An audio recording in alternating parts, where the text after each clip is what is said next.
Break through your sea passage, glide through peril, and leave your imprint in the sand. Perhaps we'll meet again.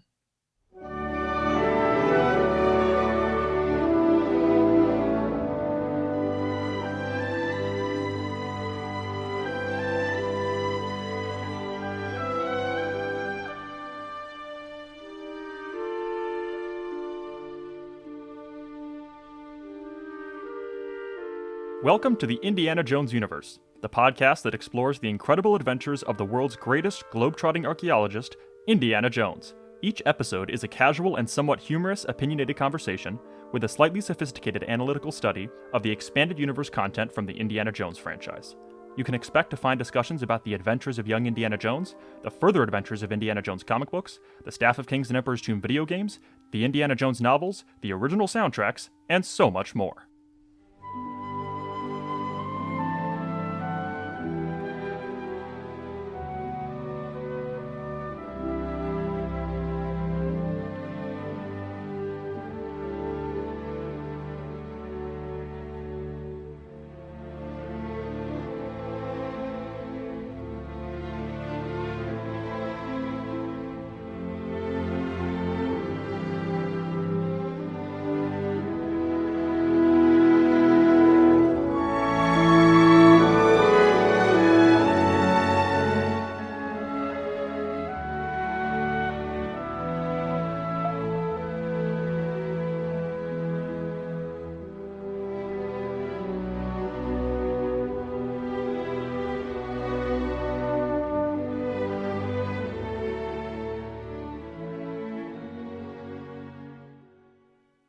Hello, everyone, and welcome back to another episode of the Indiana Jones Universe podcast. Thank you so much for joining us, and today we are extremely excited to continue our interview series for Young Indiana Jones, which includes behind-the-scenes conversations with some of the talented filmmakers who contributed to this extraordinary and ambitious television series. Today, our special guest is an award-winning screenwriter, playwright, and novelist. After receiving her PhD in film studies at the University of Exeter, she began writing scripts for numerous live-action and animated projects for several major film studios.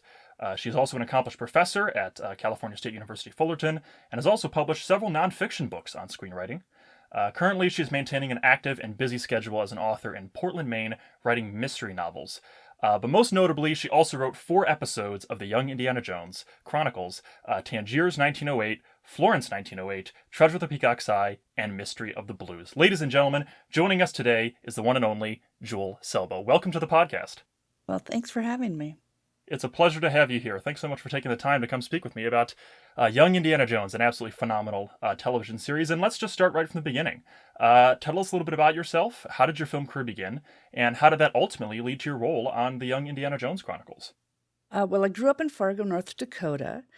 And I think I was just one of those kids who just loved to do theater, loved to write, loved to perform. You know, I had the neighbor kids over and we would I would write plays and we'd put them in my garage and, charge everybody in the neighborhood 5 cents to come see it. I went to SMU in Dallas, Texas for undergrad, and I was in the theater department there. And I studied acting, but I basically spent most of my time writing plays that we would luckily put on, which was great.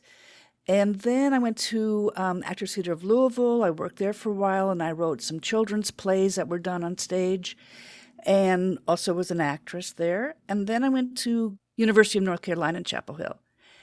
And there it was mostly doing acting, very intense MFA and acting program. But then I moved to New York, and I was writing plays, and I had a play done off Broadway. An agent came to see it, said, I want to represent you, but you have to promise to do TV and film so that I could make some money. And so I said, yeah, that's great. That's what I want to do. I love movies. I used to make movies when I was a kid. And so I ran down Broadway and got my How to Write a Screenplay Sid Field book. And I wrote a screenplay that got me tons of jobs, which was so lucky. I know that I was very, very lucky. But so that spec screenplay, with my agent's help, his name was Scott Hudson, got me writing for George Romero, It got me a job writing a movie for Paramount Features, got me a job on a TV sitcom out in LA. And so basically I left New York and went to Los Angeles and just kind of jumped into the TV and film land there. And it was obviously was a dream, hanging out at the studios, meeting all these amazing people. And one day my agent called and said, Young Indiana Jones is looking for a new writer. And but you have to go up to the Lucas Ranch and to work up there. And I go, well, I can't do that. I've just had a baby. They said, well, who knows if you're going to get the job? Don't you want to meet George Lucas? And I said, oh, yeah. So I ran over to, didn't run, I drove over to the Amblin Studios and met George. And he offered me the job on the show and said, bring up a nanny. I'll give you a 2-bedroom place. Wow. I work really well with young mothers. You can have your kid there. You can have breakfast, lunch, and dinner with her. And I don't know why you wouldn't take the job. And I said, well, yes, I would love to work on the show. So that's how it happened. I had already worked on Life Goes On. I'd worked on Flash. I'd written movies for Disney, Paramount. I can't remember if this was before or after Young Indy, but I did the pilot for the Hercules series with Kevin Sorbo. So I'd had some work in the TV and in film, which my agent was always kind of confused about because it's not that way now, but at that time you almost had to choose. And I thought, I don't want to choose. And also I didn't want to choose what genre I was going to write in because I was interested in rom-coms, I was interested in action-adventure, disaster movies and westerns. So in the long run, I think it served me well to be so unfocused as to the kinds of thing I wanted to write. And it was perfect to work on Young Indy because we were all over the place as far as genres go. So it was perfect. Yeah, and I mean, that's amazing that you had so much experience doing a variety of genres, because like you said, that's exactly what was needed for Young Indy, and great to hear how accommodating and interested George Lucas was to have you join the writing staff. That's amazing. Yeah, he's just such a wonderful person to meet. He had a broken arm when I met him. He had taken a fall, and he had a broken arm, and but he loves history. I think we bonded on that. I had just done a biopic for Disney on Agnes Underwood, who was the first head of a newspaper in Los Angeles. And so even though that movie never got made, I think that was something he kind of said, oh, she likes to do research. She likes history. So I think that was a good thing in our talk. And we just, he's just a really great person to talk to about history, about technology, about film. And those were my passions too. Now, before production began, what were your initial conversations like with George Lucas and Rick McCallum, and how well did your creative vision align with their ideas? When you're working in television, the executive producer, George, he didn't really he did some writing on the episodes. I'm pretty sure he did most of the bookends. Maybe Hales did a few. Oh, wow. But he really wasn't the episode writer. But in TV, one of your jobs is to subsume yourself into the executive producer, head writer's head. So it wasn't so much me having a vision. It was going to the meetings with George. We would go up to the ranch, start at 9 o'clock in the morning after this amazing breakfast that they would come serve to us at our place of residence. And we would sit down with George and he'd go, well, this is what we're going to talk about today. And let's talk about the genre. Let's talk about what other characters we're going to bring in. Let's talk about the themes. Let's talk about what we're trying to say. And especially what's the educational part of this episode, because that's what he was interested in. Obviously, they didn't ask me what I wanted to the episode to be about. But then after that, it was a free-for-all. I think there were 6 of us: Frank Darabont, Jonathan Hales, Jonathan Hensley, Gavin Scott, Matthew Jacobs, and Rosemary Sisson, and myself. And I only came in on the second year. Oh, wow. I was not in the first year. But after that, it was just everyone could just jump in, have ideas. It was really one of the most fun things because most writers love to talk story. We love to break story. We love to try to figure out why will an audience be attracted to this story. And so we would just talk and talk and talk and talk ideas, themes, all those things that I mentioned. And then probably after our breakfast break, our mid-morning break, which they brought in food for us. Wow. Gained so much weight when I was working for George.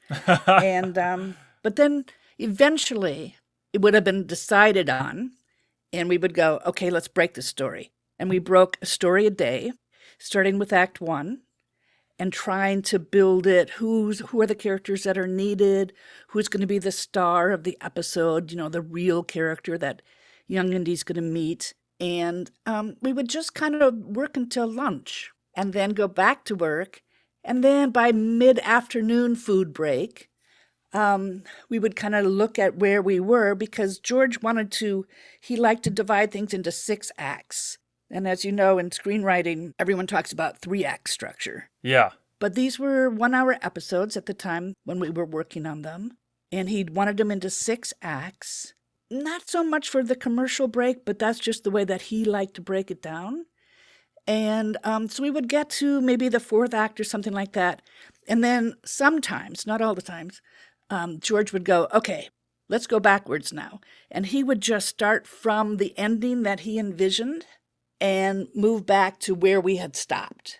So it was great to see he could just go scene by scene by scene by scene by scene and kind of then mesh the stories together. That was my favorite times. It didn't happen every episode, but would be my favorite times, when just to see his brain clicking. Yeah, and it sounds like it was just such a unique experience from anything else that has ever been done before. Just kind of the brainstorming that would happen and the fact that he hired multiple different screenwriters and had everyone work collaboratively. Were there any other fun memories you had from the screenwriting process and, some other episodes that you didn't write that you got to contribute towards? Well, we all helped break the stories, but then we didn't work together on scripts. There was no collaboration on scripts. We would break the stories, choose our favorites, and most of the time we didn't know what we were going to write when we were breaking them, but by the time that was done, we had each become attached to one of the stories. So we would pick the one that we liked the most, then he would put the other episodes into a hat and we would pick them out, and that was your second one that you would go home and write. So then you'd go home and then you were totally on your own. And we didn't come back with the sense that everyone was going to read everybody's scripts and give comments. So there was no collaboration there like you have a lot of time in situation comedy writers' rooms. It was mostly George reading it, asking a few questions, maybe asking for a few things, wanting to push a scene a little bit more. But so when you say collaborative, yeah, ideas and story points, but I think ultimately we could each feel very strongly about our episodes because we had the outlines to work from, but then we had to do further research. We had to find the themes that really came up. Dialogue was from each writer, that kind of stuff. So it was, I worked on a lot of 1-hour television shows, and often you break, especially if it's a serial, you break the episode together because you have to be able to follow the story. But after that, it was not digging into anybody else's scripts. Yeah, that's interesting too. The collaboration there, and then sort of, again, the writers being attached to their individual episodes. And each episode is almost like a separate feature film. It deals with its own complex historical event, and it changes the tone and pace of each episode. So how closely did you work with Debbie Fine and the research team to bring this historical fiction series to life? Debbie was amazing. Her task was to give us tons to read. She would have given us all this research to read the night before, and she would sometimes be in the story meetings, but she was very, very busy. She had a huge job at Lucasfilm, not only doing research for Young Indiana Jones, but also the other projects that George had. So she didn't sit with us that much. She just provided a lot of reading material. Now, what do you think are the most fundamental elements of any good screenplay, and how did you adapt that method for Young Indy?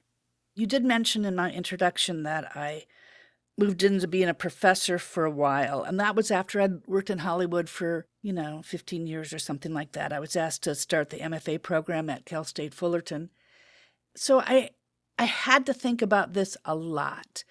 Being a real film aficionado, I was mad about how things were structured. When I started teaching, and also before when I moved out to LA, I thought, okay, there's a real method to this madness here. Yeah. And I would sit, I would just, get all my DVDs out, that the things that I wanted to watch, that I appreciated, and I would sit with a stopwatch, and I would time the how long the scenes were, how long the acts were, Wow. all that kind of stuff. And I'm not a big fan of page count and first act should be 1 to 25 in a feature film. I just kind of thought I'd like to see the arc of the story, and I want to be surprised along the way, and I don't want to know that, okay, act 1 ending is coming soon, be prepared. So I kind of moved away from writing by page count kind of ideas, more into character arc. And I'm sure by the time I was doing Young Indy, I might have been like halfway through that, the way that I like to approach things more. It was really like breaking the story down by what the character arc is and finding the scenes that are going to push and challenge the character, the main character. That makes a lot of sense too, because that's also kind of what Indy goes through. And pretty much all the episodes, there's always sort of almost like a hero's journey type of thing where he has his own sort of, goal and achievement at the end of the episode in the midst of meeting all these historical figures. And as a writer, do you ever put a little bit of yourself into your characters? Well, of course you do, because you see the world a certain way. You see people reacting to the world a certain way. And then you have to put on your other hat and go, but that's not me. This is the villain, or this is a person who leads with his heart, or this is a person who has a big chip on his shoulder. Just adjust yourself and go, okay, this is how I feel sometimes, so I'm going to do this right now, this way. But I think themes, the ideas that I like to explore, I do find myself coming back to those because those are what is interesting to me, and I feel like I have some insight into them. Now let's start talking about some of your episodes in more detail. And I'd like to start with Tangiers, 1908, also known as the second part of My First Adventure. This episode is about slavery, which I would imagine is a difficult topic to discuss on television. So how did you approach creating a sort of fictitious adventure in the context of such a historically significant subject? It was looking at Young Indy and his naivete about the world. This is when he and his mom and dad are just starting their world tour. And he hasn't seen much of the world. He grew up in Princeton in an academic world. He's very naive. I think it's very believable, but I had to look at it through his eyes and him understanding that freedom was just not a given. He in Princeton, he could go out and run around. He could do whatever he wanted to. He could have dreams. He could decide he wanted to be an archaeologist. And then for him to meet Omar, who was a young boy in Tangier who didn't have the opportunity to imagine life in any other way. I think it was jolting for him. And so that's the kind of way I had to approach it. Yeah, and it's a terrific aspect of the episode, the relationship between Indy and Omar, because, as you mentioned, throughout this episode, Indy begins to realize that their lifestyles are incredibly different, right? He wants to be an archaeologist, but Omar doesn't go to school, and he can't have a future career like Indy can. But despite these differences, they still become close friends. And therefore, what did you think was important about the theme of friendship in this episode, and how did you try to communicate that through the characters of Indy and Omar? Well, when you think about the character arc for Young Indy in this one, he's coming to understand that Omar's hanging out with him is a job to Omar. This is what his master has told him to do. But at the same time, Indy, he's got this penchant, this fabulous penchant for adventure and curiosity. And so he kind of uses his position a little bit to kind of talk Omar into going on this adventure with him, where Omar doesn't want to go, but he's having fun with Indy, and at the same time, he's supposed to obey. He's supposed to be his companion. And so he's using it in a way that I think works really well for the episode, and also gives Young Indy another look at, oh my God, he didn't really want to go, but I pulled him into this adventure, and now he's going to be in a worse situation than he was before. For Young Indy to kind of get to the point of understanding Omar's situation was really an important thing for him. Yeah, and his adventurous spirit, often leads him into many precarious situations, and this episode is certainly an example of that. When he and Omar get kidnapped by these slave traders. Now, obviously, the odds of Indy's survival are steep, but we as the audience know that Indy will survive, and there's going to be more episodes that continue on. So, how do you still write a compelling story when the outcome is almost already known to the audience? Yeah, it's the how. Yeah. It's you kind of have to concentrate on how much trouble can I get this young character in? How is he going to react? How is he going to get himself out of it? And how is that not going to work? And how do you just dig deeper and deeper and deeper? It is adventures. This is aimed at an audience where they don't expect the characters that they love are going to find a terrible demise along the way. And so it's the fun of the how. Yeah. Now, the final goodbye between Indy and Omar is so poignant and beautifully written. It's absolutely wonderful. And throughout this episode, I think there's a nice balance of sort of this youthfulness and optimism that sort of nicely contrasts the darker and grim aspect of slavery. And for example, Indy decides to give Omar his map at the end, which kind of inspires him to travel the world someday. And, again, sort of emphasizing that Omar doesn't have to be a slave around Indy, and his kindness when he says that, friends shake hands. And I've been asking this to all the writers, and I'm curious what you think about this, Jule. What do you think makes a good ending, and should it always be satisfactory? I think in this series, especially for the younger that's what makes it approachable for the younger audiences. They want the danger. They want to be able to think. They want to be able to go, oh no, what's going to happen next? And how is he going to get out of this? But it's aspirational. Of course, Young Indy's going to find a way. It may not be the best, happiest, most wonderful solution, but he has grown and he's going to move forward and continue on more adventures. So it's an aspirational thing that I think we ended most of our things on. Now, since this episode was created for the DVD release, there were no bookends with Old Indy, but I'm curious, in your original script, did you write bookends for this episode that never got filmed? By the time I joined the writing crew, the bookends were not a big deal. Interesting. I don't even know if I ever wrote a bookend. Wow. I was trying to remember, and I don't have any of my scripts around because they're, deep in storage somewhere because I've moved so much. But George, when I did Mystery of the Blues, George wrote those bookends with Harrison Ford. Oh, wow. So I don't think I ever talked about a bookend. I think that by that time, George was thinking, well, maybe that's not the strongest part of this series. But, I just watched it again for the first time in a long time. So thank you for that. Sure. But I'm just always stunned when I see the production values. Michael Schultz directed this one, and he's 84 years old now. He's still directing television. Wow. He was the most wonderful, kind man, and then you see these fabulous scenes and how the production values and how they did this in such a short period of time. Rick McCallum made it possible, but it's just I was really excited to see the camels and the slave market and all that stuff again. It was just so well done. The other thing about Tangier that was really interesting is the character of Emily Keane, who was a British young woman who was a governess who came over to Tangier, and she fell in love with a Moroccan, and they got married.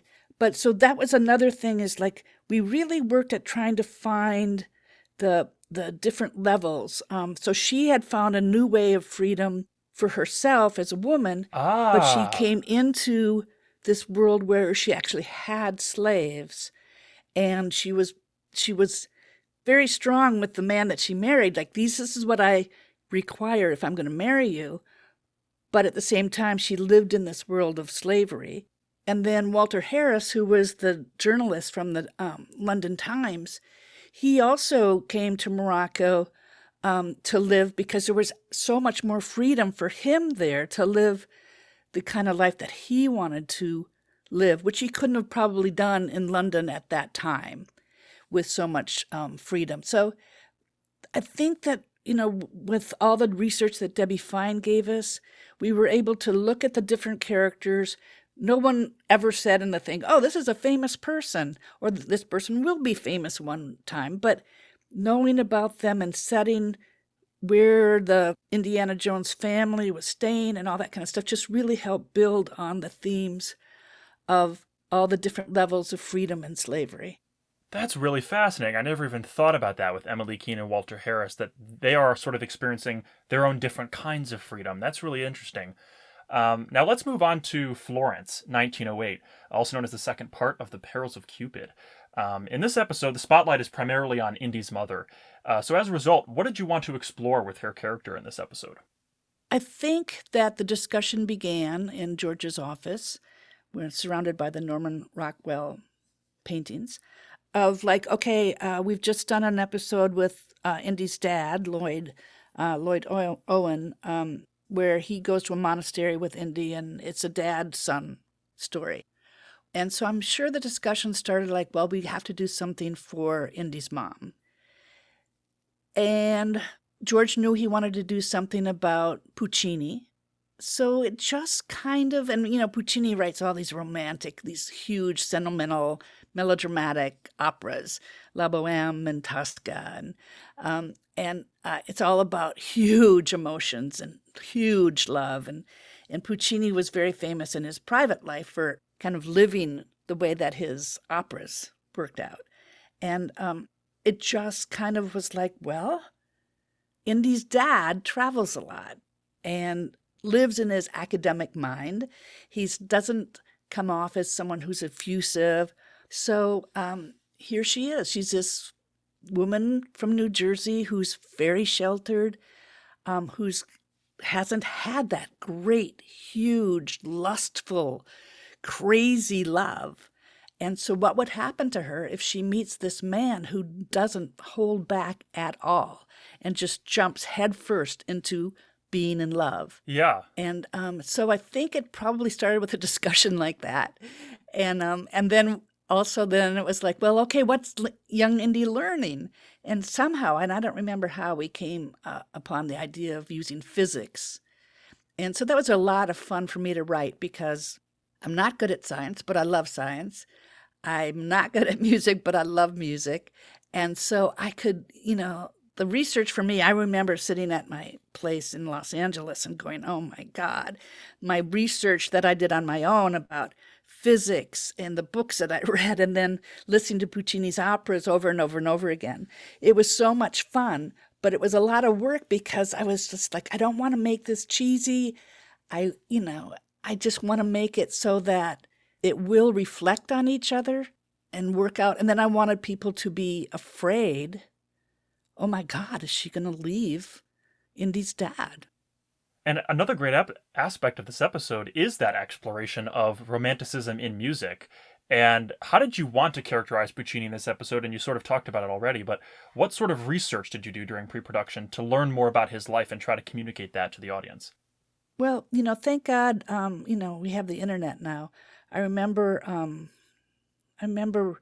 pre-internet days when I was writing plays and other things, whatever I was doing. And, another wonderful thing is spending hours and days at libraries, but this makes it so much faster, and you can really target the kind of research you need instead of reading a whole book and then finding a paragraph that might help you. Puccini's life, just reading about him, he had this crazy affair with this married woman who left her husband for him. And then they just drove each other crazy, and they would break up and they would get back together. But the Puccini actor, George Coraface, I mean, he looked like Puccini. Yeah, he did. And so, you just kind of like embody this man who just, I don't know, I'm sure a lot of women, maybe men too, find these people who just go whole hog into, let's have this emotional depth relationship. Let's just go deep in. And he's just that kind of character. His music is that way. It's so emotional. And as a person, he was that way too. And after watching this episode, I noticed how many parallels there are between some of the primary themes in this episode. I mean, we talked about sort of the romanticism and then also physics. Like, for example, Indy notices his mother holding hands with Puccini after looking through Galileo's telescope. Or in another scene, he's learning about Newton's laws of motion and how an object at rest stays at rest unless acted on by an outside force, which totally feels like Puccini is the outside force and such a subtle connection to his lust for Anna. Were these connections intentional at all? Oh, yeah. Yeah, that was the whole point. Is like, how could I make physics and this love relationship work so that young Indy is learning something from Miss Seymour, and at the same time understanding that he could be losing his mother, that his mother's changed, that this man is after her, and that dad is gone, and this doesn't feel right. I think a 9-10-year-old boy can feel that, where, wait a minute, this friendship doesn't feel like just a normal friendship. And Puccini was passionately going after Indy's mom. And so I tried really hard not to make it too on the nose. Sometimes I look at the episode and I go, oh my God, that's a little on the nose. But then I think, well, maybe it's only because I know. Right, yeah. I didn't feel that way. No, yeah, because I mean, just the cool thing about the Florence episode is nobody had ever gotten permission to shoot on the Tower of Pisa before. Wow. And Rick McCallum being Rick McCallum and, using George Lucas's power and name, got them permission for them to go up and drop that iron to talk about gravity and stuff. And so it was just all these cool things about how to make the physics work and reflect on what's happening in the relationship, and seeing young Indy understand that this science law could be applied to what's happening to his mom and let that fear grow.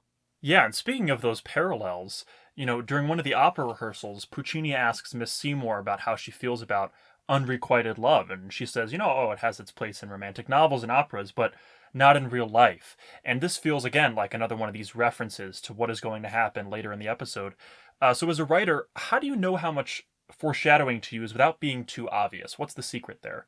It's writing, rewriting, and just trying to not bang people over the head. And hopefully you're successful most of the time.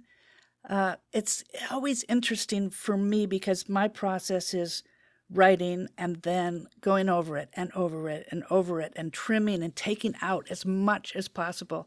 And I think that if you can get it down and trim it down to an essence where it still feels conversational, where it feels like it's real, it helps take away some of that banging you over the head with an idea or a theme. So I think it's like taking away and then hoping that, actors are great. It's so much fun to see what an actor can do with a script, with their eyes, with a movement. So I think that you don't have to give them that much if they understand what's happening in the script. Yeah, and in fact, there are several confrontational scenes that sort of illustrate Puccini's desire and passion for Anna. And we talked about sort of, again, the actors being able to add their own sort of artistic style to whatever they see off the script. Did you ever have any specific instructions for the actors in this episode about how you wanted these scenes to be filmed? Usually, I think screenwriters don't put in too many parentheticals because you have to trust the actor. And then if you give them parentheticals and they try to do a scene the way that the writer imagines it, it kind of handcuffs them. They have to find the character and find their arc and movement through the script. So I usually stay away from parentheticals as much as possible, unless someone's lying or being sarcastic. But this was a particular thing. Mike Newell directed this episode, 4 Weddings and a Funeral, and Donnie Brasco. I mean, he's just incredible. And can't remember if it was Rick or Mike who contacted me. I was in LA, they were in Italy, and said, we need this rewrite here because it's raining and we have to move the scene and stuff like that. So I had to move a scene with Puccini and Anna into this kind of closed off space so they wouldn't get all wet. Puccini was just like rhapsodizing about love and his life and all this kind of stuff. And I had put a parenthetical in just to kind of help, because we were, it was a quick change. And I went, with great pain. Oh. But the Puccini actor didn't see it as a parenthetical because I sent the script pages, or maybe for some reason it didn't come across as a parenthetical. But anyway, he kept writing. I mean, kept saying his lines, but he also said, "Oh, the great pain." Yeah. And I was like, "Oh no!" But he was such a good actor that it worked out fine. Wow, I mean, that's fascinating. It totally comes across as a real line. He has that hand gesture where he goes to his heart, I think. So that's how he pulled it off. That's interesting. Now, towards the end of this episode, Miss Seymour notices that Anna is crying, and she offers some meaningful advice. And this scene also perfectly illustrates the conflict that Anna's experiencing. I really have to commend you for this one. How did you decide to create this scene, and what do you think is the secret to writing memorable dialogue like this? Well, you just have to be honest, and at a certain point, you've had a lot of experiences in your own life. You just have to kind of try to get to the honest emotions of the character. And it's not about, you just can't be afraid of making the character unlikable or pushing the character over to the edge. And I remember having this conversation with George about the scene with Seymour and Anna, when Miss Seymour says, "But do you love him?" And Anna, I mean, she is terribly infatuated and in love in a weird, wonderful way with Puccini, even though she's madly in love with her husband too, but they're totally two different people. Yeah. And what Puccini could have offered Anna is just this crazy, wonderful, passionate life. Whereas she knows that with Indy's dad, she knows what that is. And it's not passionate all the time. And I think that she's caught up in it. So when she actually says yes, it was really kind of a difficult thing, because I think Miss Seymour understood it, because obviously when she was a young woman, she probably had some kind of great love. And so the decision of her to stay with her husband, with Indy's dad, is stronger because, yeah, she is in love. People do meet people, have a great, lustful, love, crazy, emotional time together, but is it the kind of life that you want that's going to sustain? And what do you do with your kid and all that kind of stuff? So there was a real danger that she might make a choice that would hurt Indy, and that's who we care about, basically. Right, and the final scene at the train station totally does that perfectly, right? It's incredibly suspenseful and dramatic because the audience originally thinks that Anna is going to run away with Puccini, but after she ignores him, then we realize that Indy's father has returned on that same train, and she's traveled to the station to greet him instead. So it's a great example of that. Now, with this episode in totality, what statement did you want to make about complex romantic relationships? That passion is wonderful, that we have to be open to it. At some point, maybe reason and steadiness has to make its way into it, but not to run away from it.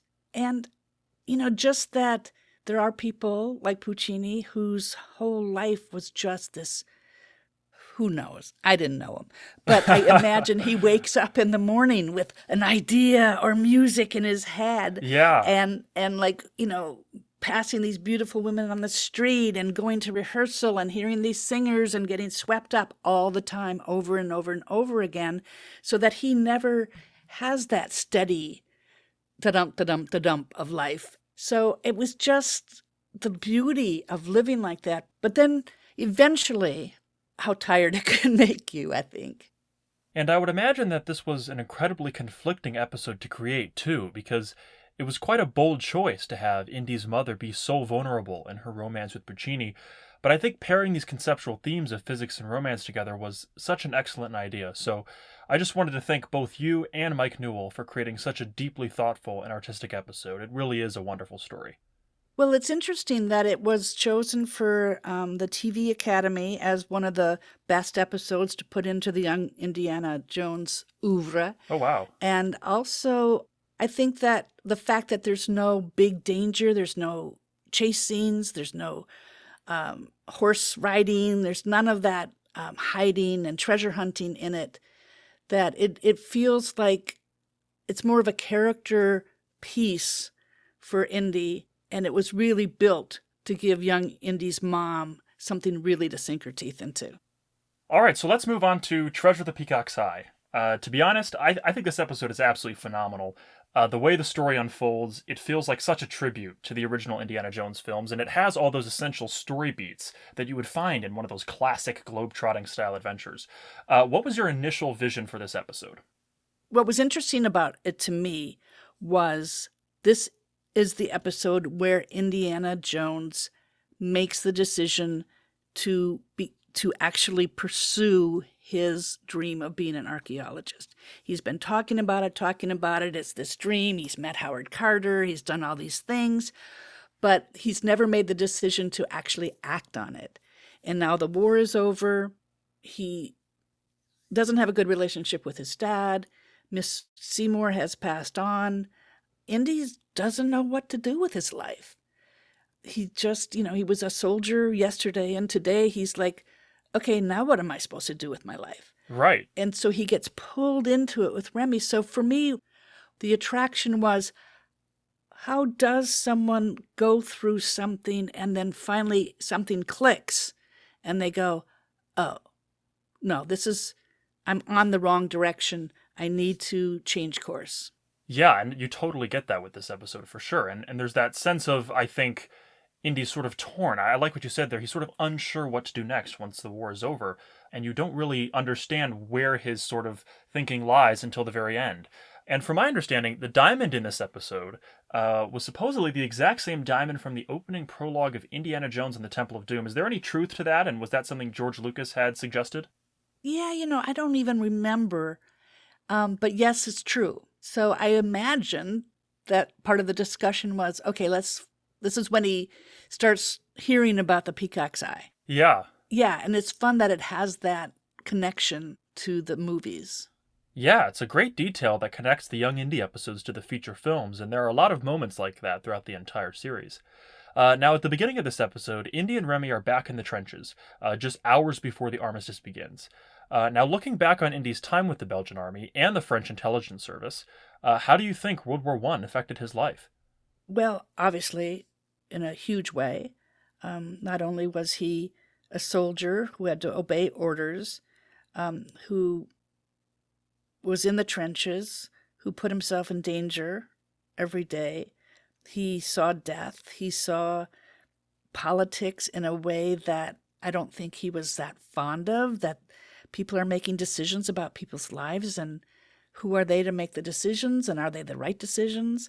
It's really a huge growing up time for him, World War I. He's left home. He doesn't have any solid anything behind him.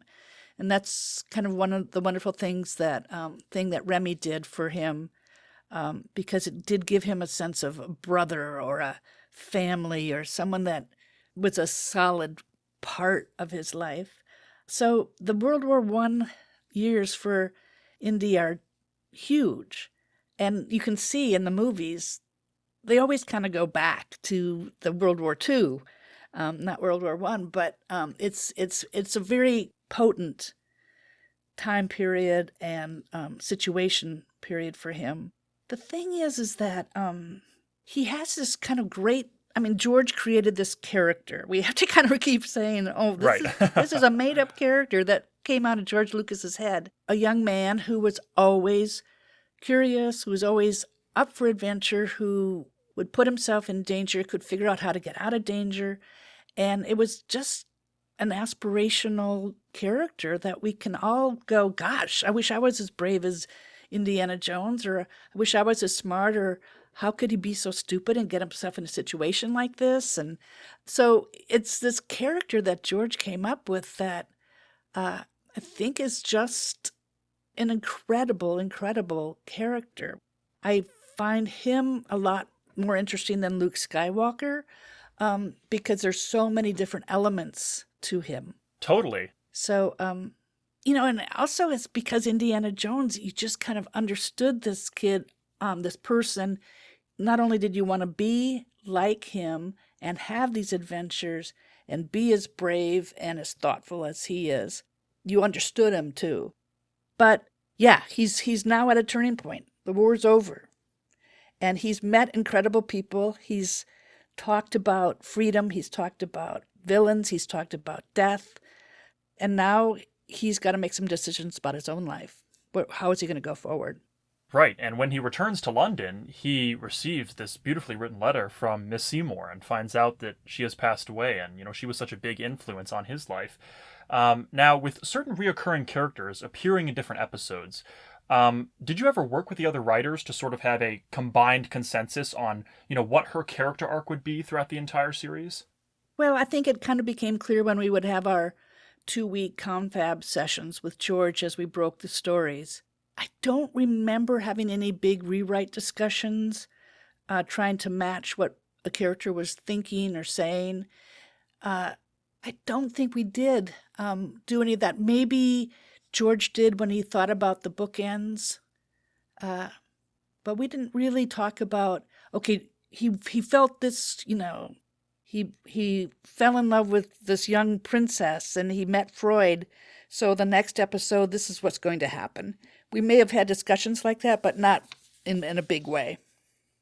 Now, when Indy visits the Trobriand Islands, he goes on this amazing adventure with Remy. He meets anthropologist Bronislaw Malinowski, and he's the one who ultimately convinces Indy to pursue archaeology instead of continuing to search for the diamond. And you wrote some absolutely phenomenal scenes where, they're just having dinner together and just so many inspirational sort of quotes and reasoning from Bronislaw Malinowski in this episode. It's absolutely terrific what you pulled together here. Now, what lesson did you want Indy to learn from Bronislaw Malinowski in this episode? Well, he was one of my favorite characters ever when I started doing research on him. And the fact that he left his life in London and his fiancée and his life there to live in a nice hut. They built him a nice hut, but, live with strangers, a different culture, that it was more important for him to mark this culture down in the history books before it disappeared. But he was, an amazingly intelligent, bright man who made a decision not to engage in the world that he was born into. I loved him, and what a gift to have Tim Courtney play this role, because I still love when I wrote that line, like, "Welcome to my castle," or "Come over to my castle," or something like that. Yeah. And he just kind of tosses it off, and Tim Courtney is just amazing. But it was something that I think everyone goes through at certain points in their lives, certain age, maybe at different tipping points in your life, that you go, no, I promised myself I was going to be a novelist. Why am I still working on TV shows that are not as exciting to me anymore? But I always wanted to write novels, so I have to get out of LA, move to Maine, and kind of like start a whole new chapter. And there's so many things, like, okay, why am I going to go to college? When am I going to do this? Everyone has these different tipping points, and something has to click to make you make that decision. And I think when Malinowski says to to Indiana, what are you going to do if you find this diamond? And he goes, well, I'm going to go to the University of Chicago and become an archaeologist. Well, what are you going to do if you don't find the diamond? Well, I'm going to go to the University of Chicago and become an archaeologist. And Malinowski goes, so what are you waiting for? Why are you putting off what you actually want to do? That moment where Indy has to tell Remy, that's what really made me want to write that episode. And you're reminding me now of a great, great quote, actually, during that scene that you just mentioned where he's talking with Malinowski, and he's like, oh, well, we were treasure hunting, we wanted to find this diamond, wouldn't you like to be rich? And he goes, I am rich. I don't need diamonds. I love that moment there where he, it's a different kind of wealth for him. What he's doing, that to him is what is driving him. It doesn't matter about anything materialistic in that way. So I appreciate that little moment too. Now, another great aspect of this episode is how you contrasted Indy and Remy's desire for a wealthy lifestyle with the more modest lifestyle of the indigenous culture that they encounter in the Trobriand Islands. So as a result, how did you decide to characterize and represent this indigenous culture throughout the episode? I don't know. One of the things that was so much fun when I was doing the research, that this culture really was about, their wealth was yams. And you kind of go, what? And they had huts full of yams, and it was their staple food. It was their trading things. And for them to have a bank, basically banks full of yams, was just so interesting to me. So that was one of the things that was fun to put in there. And then, the fact that the culture has ghosts, they have their own gods, and there's traditions and rituals that are necessary for the culture to keep on, that we can't understand. Just so many things that Indiana Jones learned in this episode, I think. Now, the end of this episode features a profound parting of ways between Indy and Remy. Despite being best friends during the war, the actor Ronnie Couture was in several episodes. It becomes clearer in this episode that, they're sort of growing apart. Why did you decide to end their friendship in this way, and how did you think Remy impacted Indy's life in positive and perhaps maybe even negative ways?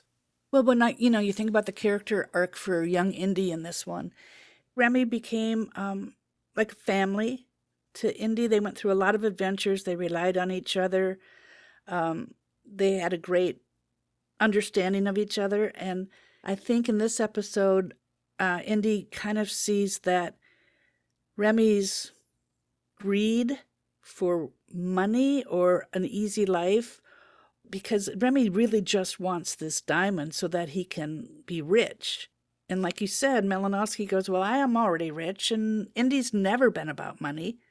Indiana Jones has always been more about knowledge and preserving history.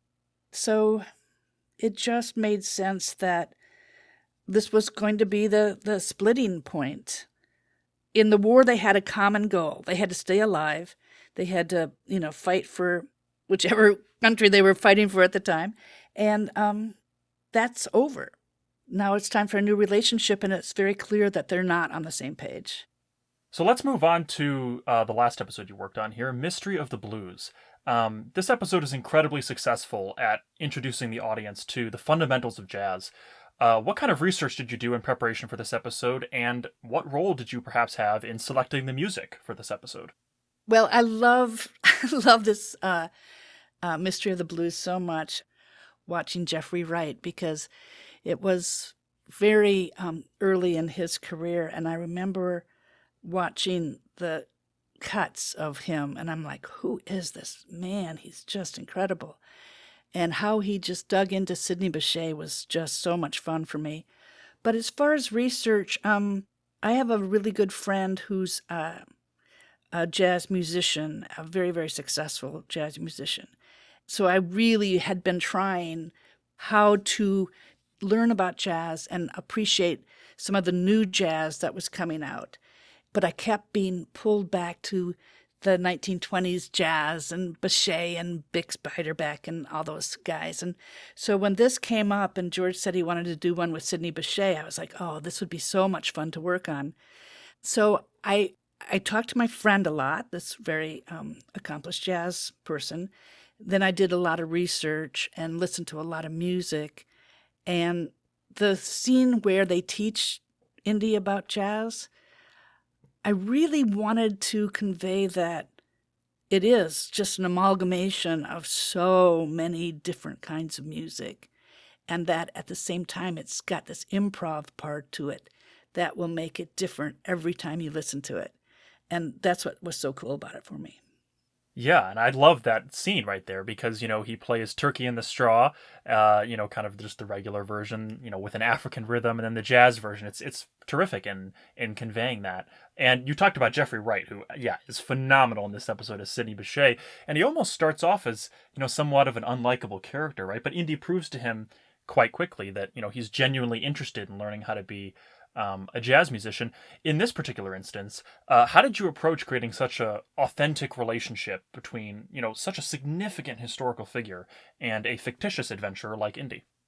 Well, again, the time period that it's taking place in with the race riots, the fact that Indy's a white kid from New Jersey going to the University of Chicago. His dad's not helping him anymore. He's on, who knows how he's paying for it besides being a waiter at Coliseumos. But so then you have the race part of it, with Sidney being, in charge of this black jazz band. There's also the thing that Sidney Bechet didn't quite belong into his group also because he was Creole. And so he's just got a chip on his shoulder. Living in Chicago. If he had been living in New Orleans, who knows? It might have been different for him. But here he is in Chicago playing at white restaurants, doing more of the kind of jazz that he wants to fool around with. I mean, in this episode, I think Sean Patrick Flannery played him very much like, "Hey, I'm a privileged kid. Why can't I go with you? Why can't I do this?" He was a little bit, probably more naive than he needed to be, but he had that thing to learn in this episode. So you had to start him at a certain point where he's like, look, I've lived all over the world. I've lived in Morocco. I've lived in Egypt. I've done all these things. I've had black friends. I've had white friends. I've had Asian friends. And for him to go, I don't see the difference. It doesn't matter to me. But Sidney's not starting from that point. And speaking of which, there is a phenomenal Sunday dinner scene between Indy and this character CJ, as they sort of reminisce about fighting during World War One, which creates this forceful conversation about the issues of racism in the 20th century. I mean, just fabulous dialogue, and many of the topics that are discussed in this scene are still so relevant in today's society. Did you feel like this scene was ambitious to create, and how important was this to the overall theme of the episode? Oh, it's the crux of it. And yeah, I probably went through a lot of rewrites of it, but it was Goldie's brother who had served in the army. He and Indy had similar experiences, and Indiana Jones gets to come back and be in college and have opportunities. And Goldie's brother, a black soldier, comes back and he doesn't have those opportunities, but he served in the same war, put himself in the same kinds of danger. So it was interesting because I had a chance to make Sidney a character that we had learned to like and hopefully love. Goldie, the beautiful Maria Howell, who was the singer, we'd gotten to know her. We saw how kind she was and how wise she was with Indy.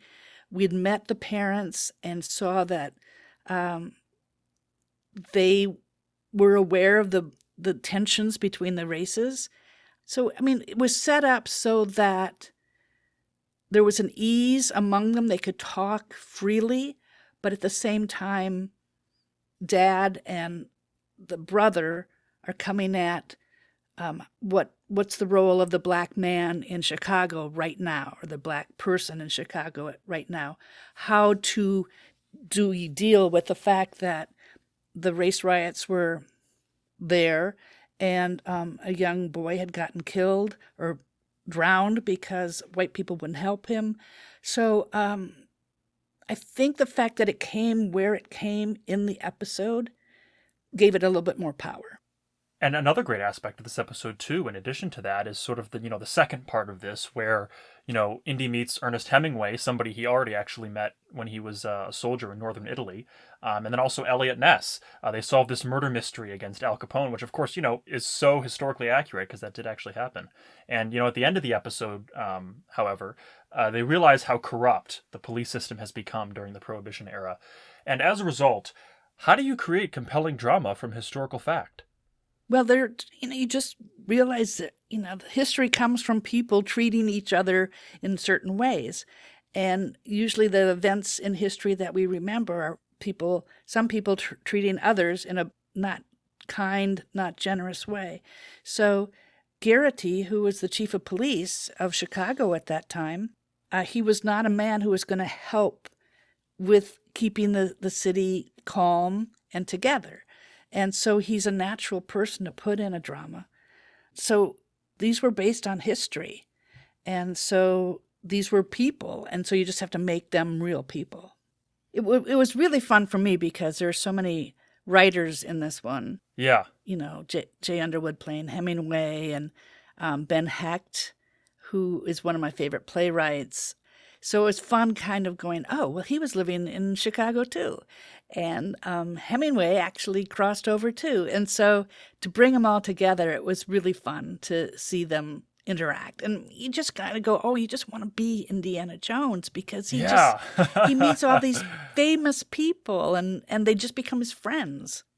And one of the things I like about this episode so much is, as you mentioned it, is just how historically rich there are. There's so many times where I, think about some of the details that are so subtle, like Sidney Bechet playing at the Royal Gardens with Louis Armstrong. Like, that actually happened. And so it's phenomenal to see how much dedication there was from you, the rest of the writers, and George to putting that attention to detail and conveying these historically accurate events. Now, we talked about a little bit earlier that George Lucas was responsible for writing a lot of the bookends, but I do have to ask, and I'm curious, when did you find out about Harrison Ford's involvement in this episode, and did that change the way you sort of structured the episode in any way? No. The episode was written, and then I think George and Rick talked to Harrison Ford and asked him if he would do it. So I think the bookends came way after the episode was shot, I think. Okay. I'm not absolutely sure, but I think that's the timeline. So now for some closing questions here. I'm curious to know what your reaction was when you watched the completed Young Indy episodes that you wrote, and were there any deleted scenes or significant dialogue changes in any of the episodes that might have been different from what you had originally written in your scripts?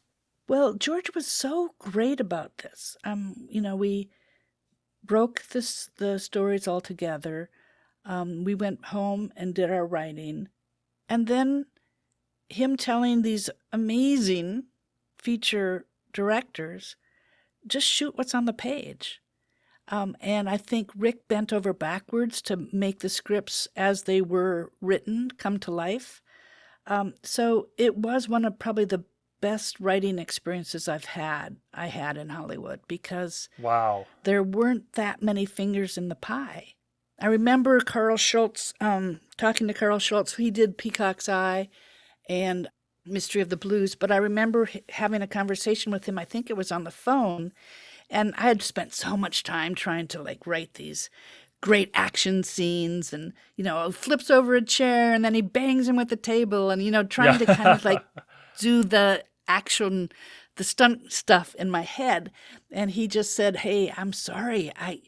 The location that we decided to use for this scene, I don't have some of the things that you talked about." And I was like, "Oh, well, I mean, you're going to do but he was really worried that I was going to be disappointed because the action scenes weren't going to be the way that I had planned them.